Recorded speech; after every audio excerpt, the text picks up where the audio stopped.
Welcome once more unto the roll. Welcome back to Unto the Roll. I'm your host, Cole. Today I'm joined by Tony. Hello. Chris. Hello. Frank. Hello. And Adam. Hello. Today we're going to be playing some Avatar Legends by Magpie Games. It's a real fun little system that I actually kickstarted it years ago and then never touched it. Avatar Legends is a powered by the Apocalypse game, which I've never played one before. This is my first time. During my research into the system, it looks like, first and foremost, it's a philosophy. Everybody that I've watched a video on has basically made sure to emphasize it's a philosophy, not a rule set.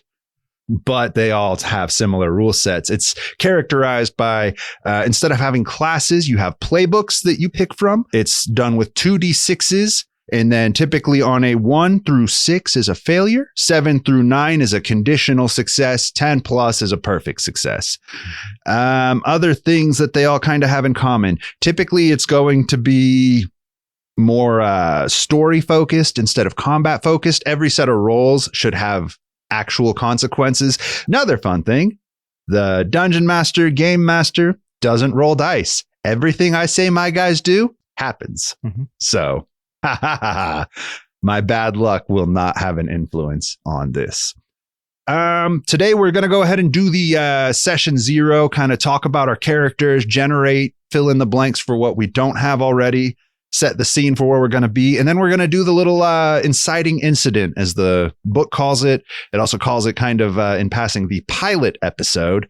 So this will be the pilot we're submitting to the network to start season 1 in our following episode. So, Tony, we'll start with you just because you're sitting to my left. Do you have a name for your character? What playbook are you playing? And can you give us just any sort of little details? Okay, so my character's name is Calic. He is a waterbender. I am playing the Pillar.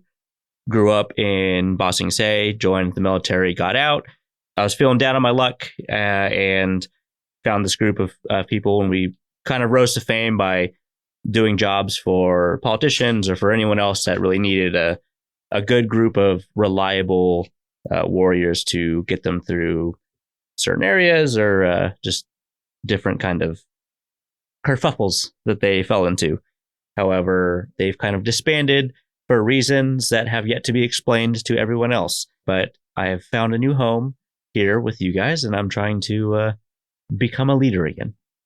I am lighthearted but stern, and that's as far as I got there. Perfect. Well, that's a great start. We will build on that a little more once we get really into the nitty gritty of it, and as we kind of come together for our campaign creation. Chris, can you tell us about your character? My character's name is Brock, and he is an earthbender. He's from the wilderness, as in like a small hamlet somewhere. So small enough that basically he spent all of his time outside doing what he wanted. But he kind of turned into the village protector because of how strong he was. One of the main things with my playbook, which is the hammer, is that I have to have an adversary. And what I was thinking was that maybe our town got raided by bandits, and I would have, I'm looking for the bandit lord. Haven't come up with a name for them yet, but that's kind of the concept that I was going with for my character. So I'm looking for this person. I think that's great because I have come up with a few ideas of where I think the story should go. Obviously, as we all know in games like this, the map I have drawn is going to end up going in a completely different direction than where you guys decide to go. So, yeah. And his demeanor, I think I'm going to go with more of like a playful demeanor for him. Playful, but still very like determined for his goals. I kind of thought about playing him a little more serious, but I would like to go the other way. That works. I can't ever play a goofy or lighthearted character. I can only do serious characters, I have found out. So I will try to be the serious driver of things, and then you guys just have fun with it. All right, moving right along then. Frank, what do we got? My name is Day Zaya. I am a airbending prodigy. So prodigy is my playbook. I was born in the Earth Kingdom in a small town to a non-bending mother and a non-bending father who is a descendant of an airbender. air nomads found me and trained me for a while, but I didn't agree with the air nomad principles of impermanence and like the aesthetic monastic, because I wanted to be an artist, and I found a way to use my fingertips to craft intricate designs like mandalas into sand and wood and soft stones. So I left and just kind of wandered around the Earth Kingdom trying to make a way as being an artist. Awesome. And I already know what your character is, Adam. So I am the rogue. I am an airbender named Longzhou, and I am the only current member of the Order of the Broken Wind. And why is that, Adam?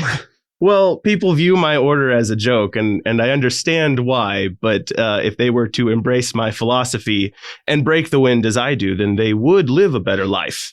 I'm the only active member of my order after my grandfather, Longshe, died. He was the one that taught me this philosophy. We believe in not holding things in and releasing the wind from ourselves freely. I have to ask, are you literally a fart bender, or are you just going to do fart puns the whole time? I am a fart bender. Okay. Okay. You're committing to it. I will be bending farts. This is going to be a thing. This is a thing now. Oh, man. You've got lava bending, you got metal bending, and now we've invented fart bending. Look, if you can bend blood. All right. So how I'm envisioning this, at least in my head, the story that I've decided is I think I want you guys all to meet an Omashu.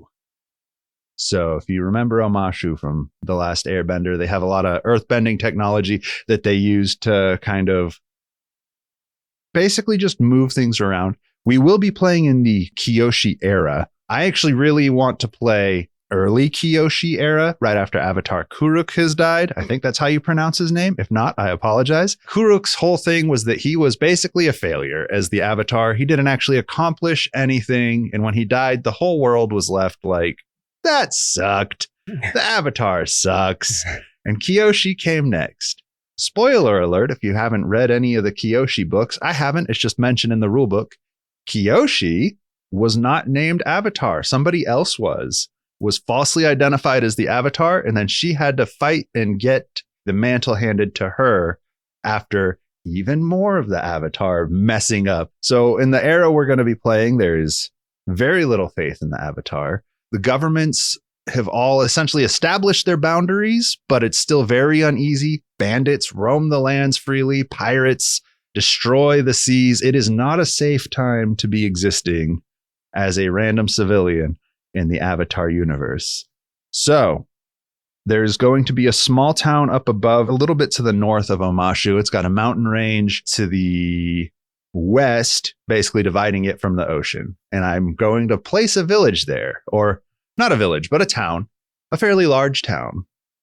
And I wrote down that town name somewhere, and it's not in this notebook. So I will tell you later, or I'll invent it.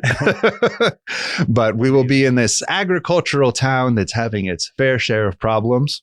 I think you can already understand how bandits will be involved based on what I just explained about the era that we're in. But now we're going to go through our campaign creation worksheet real quick to determine kind of what we're looking at as far as what our group wants and what our goals are. So our group focus, we have 6 choices. Which one of those sounds the most like what your group would be coming together to do? Because I'm a prodigy and I like to learn. Obviously, going out to learn would be interesting for me, but I don't know how, because individually I can learn from anything as a character. So that doesn't have to be the group, but I know that that's what I would be voting for. I would say something that would be kind of like, oh, like the pillar would want to be here. Like, so Calic, the group that he was with, again, they were like, they rose to fame in Ba Sing Se, because it was like, hey, you know, this politician or this government official or this person just needs A to B. Bandits are kind of in the city, you know, crime is pretty big in the Kyoshi area, you know, pirates and all this other stuff. So my whole thing was, hey, they're good at getting people from A to B. They're good at clearing out, you know, small little hovels of bandits. And so after some things went down, they disbanded, but I'm trying to figure out where to go next. So I feel like either trying to get someone somewhere, trying to deliver somebody, or like defeat a foe or something would be my kind of like, oh yeah, like I want to get in there and do that. personal philosophy, I would say trying to change people's mindset on farts. But that's not what something I think. I agree with you. I think we should have somebody that we're fighting. That would be mine too. Either that or like protect a place. I mean, I have an adversary, so I have to do something with a singular person. I know. Sorry. I don't know. Could we fit learning into that somehow? Like we would be traveling.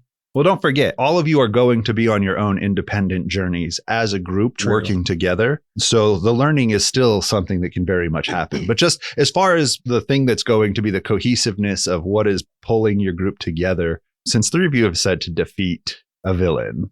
Sorry, Frank. Since that actually plays directly into the Hammer's playbook, I think that's a great one. The overarching story will be to defeat the bandit leader in the area that you guys are working in. So I will check that off on our little campaign creation worksheet. Check. All right. So your inciting incident. Let's go ahead and go over that together. This is a flashback. It's already happened. There's not going to be any roles for this. Everything that's happened has already happened in the past. So this is going to be the first time we really get a taste of you playing as your characters. Let your imagination tell the story. Work together with it. And we're going to start, like I said, I'd like you guys to start in Omashu. And you're going to end up moving. I checked my notes while you were having your discussion because I'm very smart. It's Yaifo City is what I'm going to call it. Yaifo City. Can you spell Yaifo that for City. us? Yaifo. I definitely didn't just get it from an Earth City generator on the internet. No. Not at all. I didn't get any of my names from Earth Kingdom name generators. What? Get out of here. Okay, so one night in Omashu, just in the streets of the lower districts, we see running through the street a little bandit henchman pursued by Brock, the earthbending hammer. You see this 5'9", 5'10" guy. He has a traditional like earthbending garb on, but he's ripped the sleeves off. Sun's out, guns out. It's nighttime. Put those sleeves back on. No. And he's running after this guy, yelling at him, and he's trying to do the earthbending move where he catches his feet in the earth. Are you screaming for help? My screaming would be like, you better get back here because I'm going to kill you. And I need to know where your leader is. Kind of like that. Okay, so just on the other side of an alleyway, Calic is just biding his time, looking, trying to find somebody that, hey, maybe we can jump in together. I hear that, and I turn the corner and I see Brock, chasing after this guy. I'm like, hey, I'm following that guy because something is going on.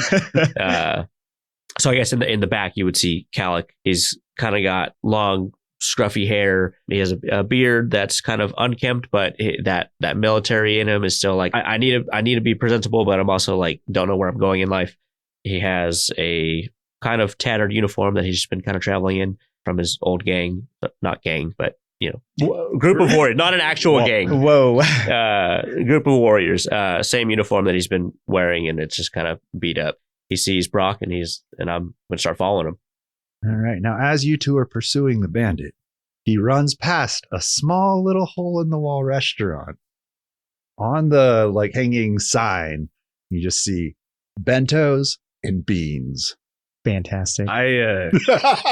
I'm mid bite when I notice the commotion and see them running past the window. Very clearly, there's people after somebody else, and it occurs to me that if I were to join in on this and show how my bending works, that I might be able to bring more people into my order. And so I get up from the table and I join the pursuit. Did you just dine and dash? I did. I did. Maybe it's one of those places you pay at the counter. I don't know about money though.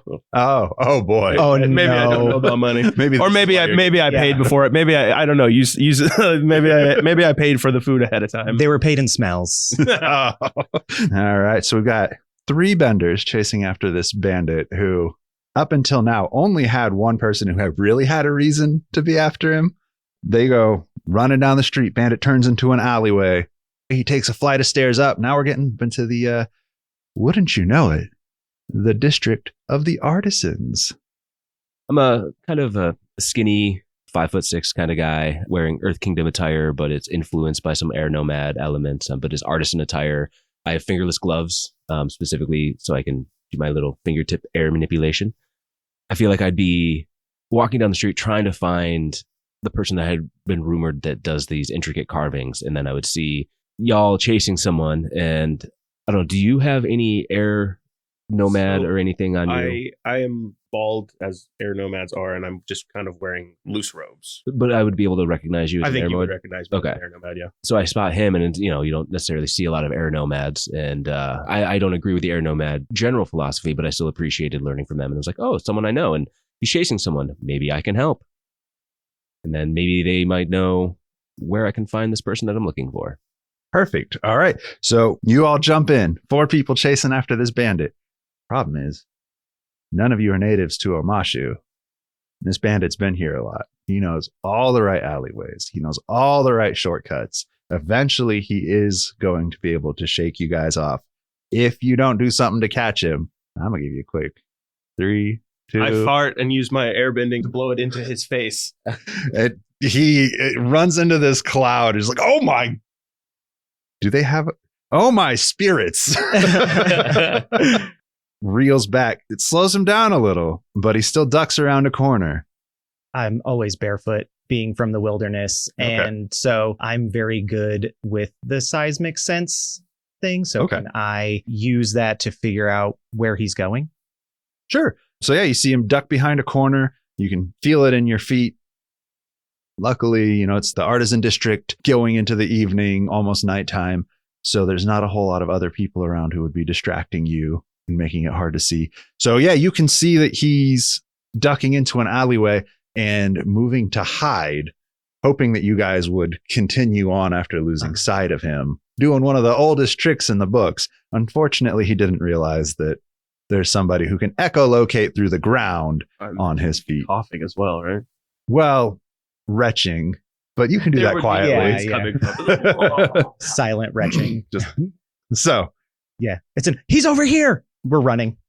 at this point, you're going to catch him. Okay. Perfect. All right. So now we're going to talk about Act 1. Here are our options. You guys tell me which one sounds like it fits you the best, and we'll continue the story on that way.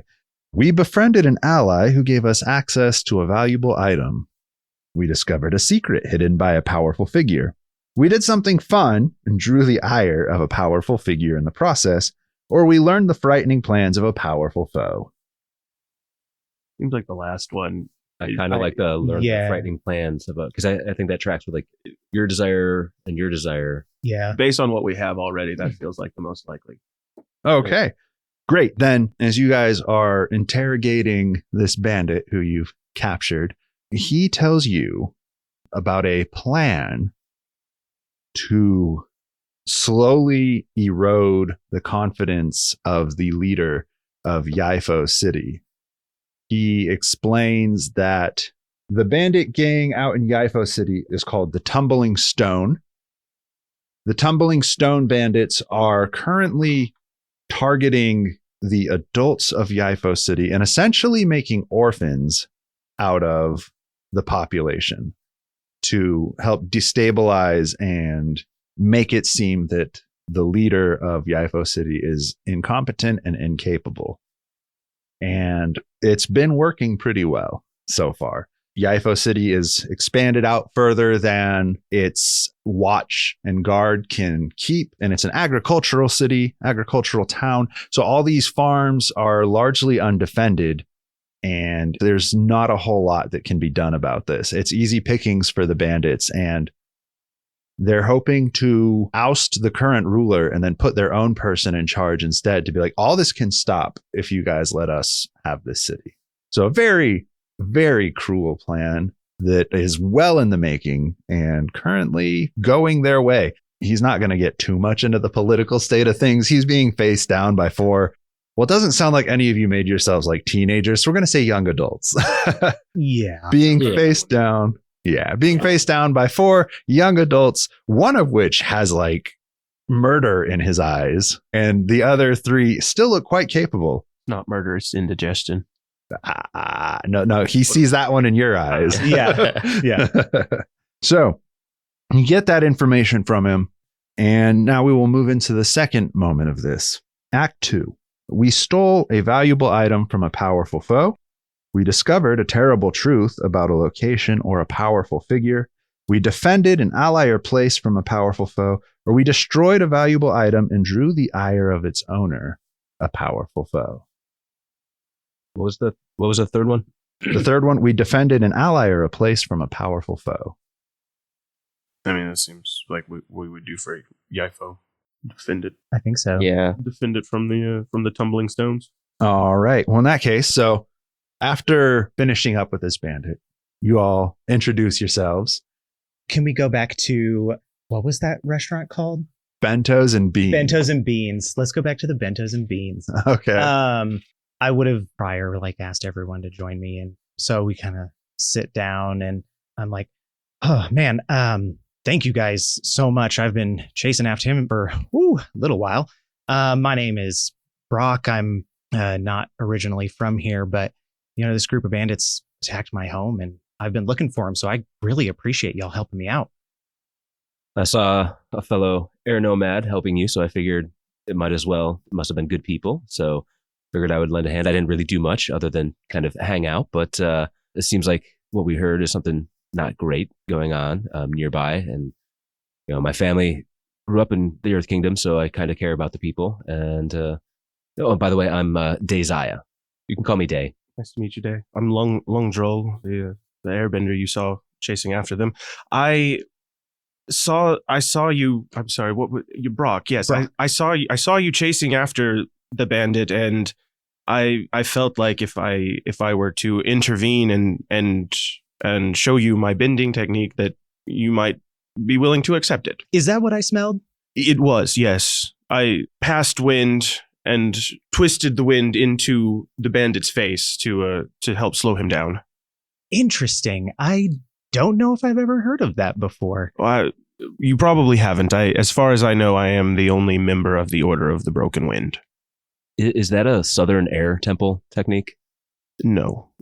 As far, I mean, my grandfather, Longshay, he taught me everything he knew, but I did not ever find out where he learned it from. Seems like it'd be a Southern Air Temple kind of thing. I suppose. So Calic's he's been sitting back, just kind of listening to all this kind of unfold, watching all of you guys. I'm going to stand up, put my hands on the table, and just like, gentlemen, I think we might make a good team here. Whatever you did with your backside was whatever I did. Very impressive. It was. I like that you see that. And you, Brock, right? I like the fire in your eyes. Not too sure about you yet, but I think we can use you. Who are you? I'm Calic. You may have heard of me before, but if you haven't, that's okay. I've not heard of you. All right. Well, me neither. It's time to get to know each other. You do look important the way you're carrying yourself here.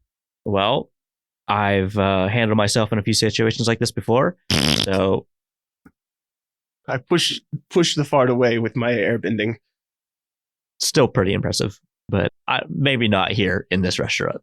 What do you mean? Moving on. What? What? Did you have a problem with that? I did not, but I think people here are trying to enjoy a meal. It does look like that family over there is struggling to eat their beans now. I think you maybe should have airbended that up instead of over.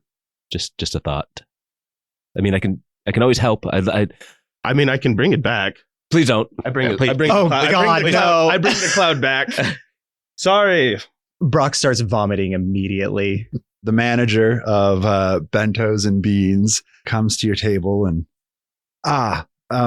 unfortunately, it seems that you're causing a bit of a disruption. We are going to have to ask you to leave now. You can take your food with you, but I have customers and you are making this oh my spirits. No, out, be gone with you. Okay. What is this? Just go, please. People, they don't understand the way of the broken wind, and I don't understand it, but no, I'll get them to come around eventually. Well, we'll get these people to understand. You can help us understand. But let's get out of here and make a plan. I'm in. All right. I got nothing else going on. I feel like I could learn from you guys, so seems like a good deal. You guys all get together. You come together. You make your little plan. You start heading up towards Yaifo City. Luckily, there's a small caravan of merchants that are supposed to be heading up that way with a small escort of guardsmen, militia members, people to help bolster Yaifo's defenses. They do have a good relationship with Omashu. They send their produce down to the city, and in turn, Omashu helps provide watchmen, guards, support, the actual defenses that Yaifo needs and doesn't have. So you join that caravan on the way up, and about halfway up, you get attacked by bandits, as happens to just about everyone who tries to make the journey between Yaifo and Omashu. Several bandits converge from all sides. This is clearly an ambush. They've had it camped out, 8 on one side, 3 or 4 on another, some cliffs up ahead. There's guys with arrows raining down.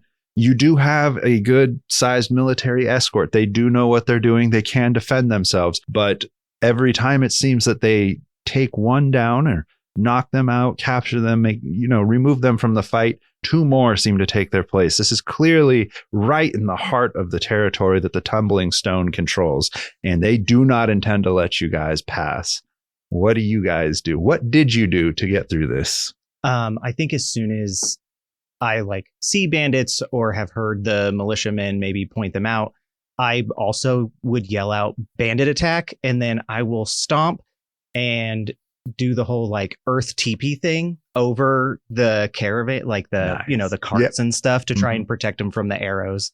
Defending the caravan. Very important, very impressive. The people in that caravan are going to remember that and appreciate it. So there's soldiers that are engaging them, right? Mm-hmm. So I wouldn't want to do anything that could hurt the soldiers. What I would do is I would use the wind and run to flank the bandits, and then use that once I'm clear of the soldiers to do an air swipe and try and knock them like bowling pins into each other from the side, so that they kind of collapse into each other, giving the soldiers that are coming towards them an advantage. You can already tell they are not accustomed to fighting benders. They typically go after civilians and poorly trained guards people, bodyguards for merchant caravans. They're used to having superior numbers, and they're used to just being able to throw people at a problem until it stops.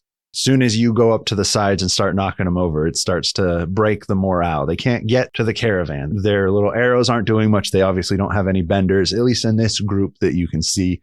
They're already starting to back off. The main force being engaged with by the militiamen at the front is also being repelled, but there's still more coming from other sides. The people engaged, freaking out. They don't like it. The people behind them don't realize this is happening, so they keep pouring in. Okay. Are all the civilians covered? Yes. Okay. When we start noticing that they're nervous, oh, these guys are benders, I take notice of that, and being the tactician that I am, I call out to all of us who are benders and be like, hey, these guys don't know what we can do. Overwhelm them with everything you have now. I have an axe, little hatchet that I use to fight with, and I lash it out with my water bending and cover it in ice. Cool. And That's fun. whip it around 2 of the bandits that I see around their legs and just yank it out from under them. That's awesome. I'm all for it. Yep. That works. Mwah, chef's kiss. All right. On his suggestion, I break the wind from within me and I spin it into a large cloud, and I hold it over as many of the bandits as I can, maintaining their position. So when they move, I'm moving with them until they collapse. Well, I don't think they'd quite. Is it so noxious that it's stopping them I'm just from thinking having? That it's they're just It's certainly they're enough. not unconscious, but they're not able to fight. It's certainly enough of a distraction that people who are fighting can get the upper hand and I feel repel like them. Basically tear gas. You tear gas them. I tear gas. Yeah. Rear gas them. Rear. Oh no! That's baby. Oh no! Oh baby. Bravo. I am so furious right now. I'm just mad that I didn't think of it. All right. So obviously, this fight's going on. It's going your way. more and more of them are being repelled. And that's going to push us into Act 3, I think. And for Act 3, we have 4 more choices. We fought and barely defeated our powerful foe. We narrowly escaped capture by the powerful foe. We saved or rescued an ally from the powerful figure, or we were saved from the powerful foe by an ally to their own detriment. If we were fighting this, powerful, we're trying to defend these people and stuff, and we're trying to, stop the big bad.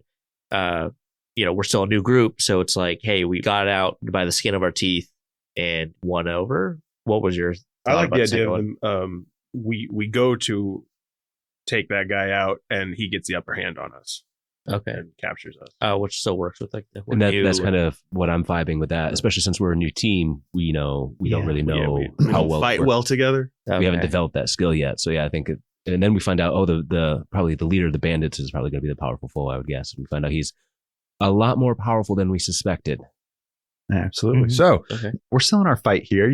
At first, you're doing a great job pushing back on the bandits. You got all sorts of tricks they're not able to keep up with, but they do have numbers, and they always have numbers. And that's always the problem that seems to hit Yaifo City is no matter how many people they put up as guards, they're just constantly outnumbered. And so for every 2 or 3 you take out, 4 or 5 can swoop in to replace them. This is turning into a full-on war zone, battle zone. You're doing a great job of defending the caravan, but you're not making any progress forward. And they've got you locked in a stalemate. It's a war of attrition. You're getting more and more tired. And when you look up onto the cliffs that those archers were shooting down from, you see a very tall and imposing figure. It doesn't take much at all to understand that he is the leader of the Tumbling Stones. He was with his little task force, and he usually, it seems like, would stay back, but there's enough commotion that he's gone and got himself into a vantage point. He's curious. He wants to see what's going on. This has never happened before. This is supposed to be a quick hit and run ambush, take out the guards, take out the merchants, steal their stuff, get back to base. The fact that it took more than 5 minutes has definitely got his ire. So he's standing over there. He is an earthbender, and standing on top of this ridge, this little cliffside, he just stomps 1 foot into the ground, and all of the wagons start sinking into the ground. They are not going to move. Your guys' feet start sinking into the ground. You are kind of backed up against this cliff. Everybody there, he has kind of pinned in this area, and your footing starts to give out. What do you do? So as I notice that we're sinking, I'm going to take my little axe whip. I'm going to throw the axe, have it hit the wall, and try to angle it to where it kind of is close enough to all of us to where I can sit there and freeze that piece of water and I guess kind of hold it with my bending. Be like, hey, grab that. It's going to be cold. Pull yourself out as fast as you can if you can reach it to try to get us out of this quicksand, I guess is what we're in. Essentially, yeah. Yeah. I fart and then push myself out. Crop dust all of the merchants and villagers. Yeah. I do kind of similar, but not from the bottom. No, I seeing the ice rope at this point. It's like an ice ledge made. Yeah. I direct a funnel of air at my feet to sort of liquefy, cause liquefaction in the soil, so that way it's all loosey and goosey, and I can get my feet out real quick. And then I just launch myself up to grab the ice ledge and shimmy to safety. Perfect. And Brock, this is your nemesis. It is. Yeah. I would probably just reharden the stone around me and shove myself up out of the ground. And can I do that thing earthbenders do where they create a pillar and basically jump off of and throw themselves across the area, try to get towards him? Oh, you're trying to get up to the top of the cliff. All right. So you start, the 3 of you all manage to get out of the sand trap. Unfortunately, the militia members do not. The caravan does not. It's immobilized. The only reason you guys are getting away is because you have bending. Mm-hmm. Nobody else in the caravan does. So you 3 get to safety. Brock decides he's going all out, going to end this here and now. He's going to engage full on with the bandit leader. So yeah, you're propelling yourself up the cliff, getting closer and closer. The bandit leader doesn't seem to be stopping you. He can see you coming. Mhm. You know he's at least a pretty powerful earthbender. He just sank an entire caravan, and he's not doing anything to stop you. What happens next? Well, that dude's crazy. Should we stop him? I don't think we could if we tried. You just hear me flying through the air. Ah! Just screaming. Getting closer. Yeah. Getting closer. I'm going to start counting in my head. When I hit a certain number, I might be able to like you're slow gonna slow his journey to that guy. I don't know. Well, I'm going to turn to both of the airbenders and be like, can you guys get up there fast enough to pull him down before he kills himself? Yeah, I think if we work together and we combine our wall run, we could get enough air under our feet where we could both get up faster because we're collaborating with our air. Wall run? I guess I could wall run up there. Do it. So I wall run and I watch in awe as he does this. so you literally can only fart bend. Okay, so Are you he trying can, to stop me or help me? well, I'm listening to the guy over there. He's worried that you're going to die. So I'm just like, well, I'm going to not let that happen. I don't want to watch that happen. So I'm running up and I don't think I should be able to help you. I think I'm going to try and stop you, but I'm running and I'm well behind because I don't have the assistance of a second airbender. I'm trying to get up to you in time, but I'm still several meters away from where you are. And you're increasingly getting closer to the big bad. All right, so Brock crests the cliff top, and he's immediately met by a rock spike. Not like a stalagmite or a stalactite. Stalagmites come from the ground because they have a G. Trivia. Not a like stalagmite, but a full-on like narrow, intending to penetrate and stab rock spike coming up out of the ground right at head level. Brock, look out! From my perspective, I feel like you're like in a blind rage and you're going at the guy. You're not necessarily going to see that rock. But I see it. So I do like a suction funnel just to pull you just to the side as the spike literally is just like one of those cool. Yeah. I would take that like second I've gained from you to notice what's happening and probably try and like hit the spike and a section of earth fly towards the leader. Nice. So as you turn to hit the spike and break it, your hand gets caught and he yanks you up by your hand and just holds you there. Brock, look out! Impressive young earthbender. Most don't have the guts to get this close. You sent bandits to attack my village. I'm going to get my revenge on you if it's the last thing I do. Do you know how many times I've heard that? And then he slams you down like off the edge of the cliff, back down to the ground. And just for good measure, he takes a chunk of rock and sends it down. So as soon as you would hit the ground, the rock would land on top of you. Brock, look out! Can I, when I see him doing this, can I do one of those like ice slides? As I see him like plummeting down, I'm like, oh, I'm going to catch him and like turn him away from the rock that's coming after him. You absolutely can. So you make your little ice slide to redirect him. Brock hits the ice slide, kind of gets out of the way. The rock goes crushing through it just a couple seconds after he's redirected, shatters it, sends him rolling across the ground. Luckily, nobody's hurt, but you're now facing insurmountable odds. While you did initially have the upper hand against the bandits, your backup has been dealt with. Your caravan has obviously been captured. There's a very powerful earthbender who just flicked away one of your strongest fighters with very little effort. What do you do? So I see them falling. I see you respond. So I just kind of like drop myself back and I'm getting back down to the ground. And then I do like an air cushion so I can just kind of like hit the ground and then get back up on my feet and start running towards you guys wherever you land. All right. So you kind of regroup. Where do you go? Well, I would look to you and I'd be like, hey, can you make the biggest cloud you've ever made so they can't follow us? We need to get out of here. I need help. Well, I can help expand it. I'll need you all to release as close to me as possible. Same for the villagers, the merchants, anybody that can release it now. Release your wind, and I will use it to make this thing go away. This guy is scary. You're doing a spirit bomb fart. Yep.